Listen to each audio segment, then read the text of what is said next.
मोहम्मद अली सतपारा और साथियों की K2 पर मुहिम जोई।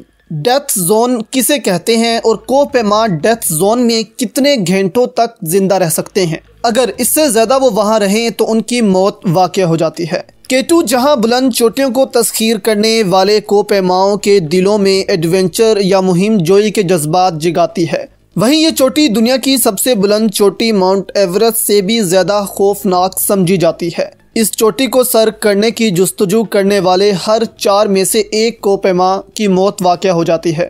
K2 पर अमवात की शरह 29% है, जबकि इसके बरक्स दुनिया की सबसे बुलंद चोटी एवरेस्ट पर यही शरह 4% है। दुनिया के इस दूसरे बुलंद तरीन पहाड़ K2 को सर्दियों में फतह करने की कोशिश करने वाले पाकिस्तानी कोह-पेमा मोहम्मद अली सतपारा समेत 3 कोह-पेमाओं का जुमे के रोज़ से बेस कैंप टीम और अहले खाना से राब्ता मुनक़ता है और स्नैचर के रोज़ की तलाश में जाने वाले आर्मी हेलीकॉप्टर ने 7000 मीटर की बुलंदी तक परवाज़ की, लेकिन अभी तक तीनों कोह-पेमाओं का कोई सुराग नहीं मिल सका। लेकिन सब दुआगो हैं कि पाकिस्तान के इन हीरों को जल्द ही तलाश कर लिया जाए। ताहम पाकिस्तान में सोशल मीडिया से लेकर कोह-पेमाई से मुतल्लिक दिलचस्पी रखने वालों हत्ता के आम अफराद तक सभी अब ये सवाल करते नज़र आते हैं कि इतने घंटे गुजर जाने के बावजूद 8000 मीटर की बुलंदी पर इन तीनों कोह-पेमाओं का जिंदा रहने के अब कितने इम्कान मौजूद हैं। इसके लिए सबसे पहले ये जानना ज़रूरी है कि डेथ जोन क्या होता है और वो कोह-पेमा डेथ जोन में कितने घंटों तक ज़िंदा रह सकते हैं और कितनी ऊंचाई पर रहने से इंसानी दिमाग और जिस्म पर क्या असरात पड़ते हैं।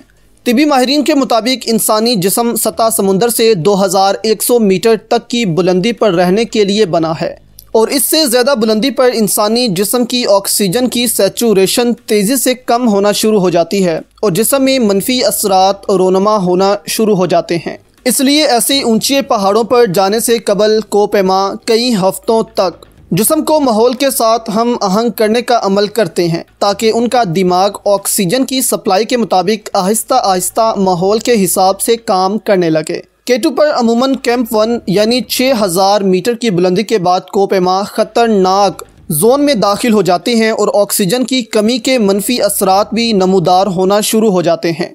कई कोह-पेमा यहाँ पर बहुत सी बीमारियों का शिकार भी हो जाते हैं, जिसमें पहले वो कोह-पेमा के फेफड़ों में पानी भर जाता है और इन्हें खून के साथ या इसके बगैर खांसी आने लगती है और उनका निज़ाम बुरी तरह मुतासिर होता है। ऐसी हालत में बेशतर कोह-पेमाओं का दिमाग काम करना छोड़ देता है। इनमें सोचने समझने की सलाहियत ख़त्म हो जाती है। इन्हें अजीब हज़ियानी ख़यालात आते हैं और वो फिर वही करते हैं जो एवरेस्ट फिल्म में एंडी हैरिस ने किया था। उस फिल्म में भी उसको ऐसे ख़यालात आने लगे और उसने खुद ही अपने आप को मार लिया।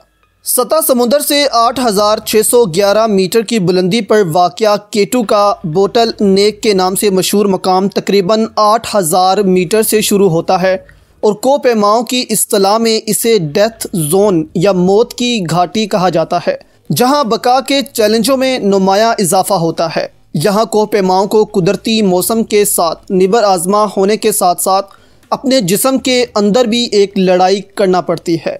डेथ जोन में जहां एक गलत कदम का मतलब सीधा हज़ारों फीट गहरी खाई या ग्लेशियर में गिरकर मौत को गले लगाने के मुतरादिफ है, वहीं इस ऊंचाई पर ऑक्सीजन की कमी से इंसानी दिमाग काम करना छोड़ देता है और जिस्म मफलूज हो जाता है।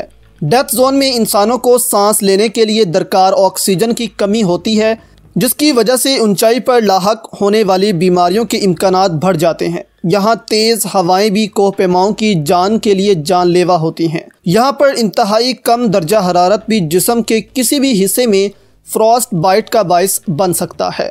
यहाँ पर गलती की कोई गुंजाइश नहीं होती और आप मखसूस वक्त से ज़्यादा यहाँ नहीं गुजार सकते और यहाँ नींद या ज़्यादा देर तक रुकने का मतलब मौत है। इसीलिए कैंप 4 में पहुँचने वाले कोह-पेमा सोते नहीं, बस कुछ देर वहाँ पर रुकते हैं और वहाँ से निकलते हैं, यानी कि तकरीबन 16 से 18 घंटों के दौरानिए में चोटी सर करके डेथ जोन से निकलने की कोशिश करते हैं। तो कोह-पेमा डेथ जोन में कितने घंटे तक जिंदा रह सकते हैं? इसका सीधा सा जवाब है 16 से 20 घंटे। कोह-पेमाओं को खसूसी हदायत की जाती है कि वो डेथ जोन में इससे ज़्यादा वक्त ना गुजारें और फ़ौरन वापसी की राह लें। जिसके बाद कहा जा रहा है कि मोहम्मद अली सतपारा भी केटू की डेथ जोन में दाखिल हो चुके थे, जिसके बाद वो लापता हैं। पूरी कौम दुआ गो है कि इनको जल्द तलाश कर लिया जाए।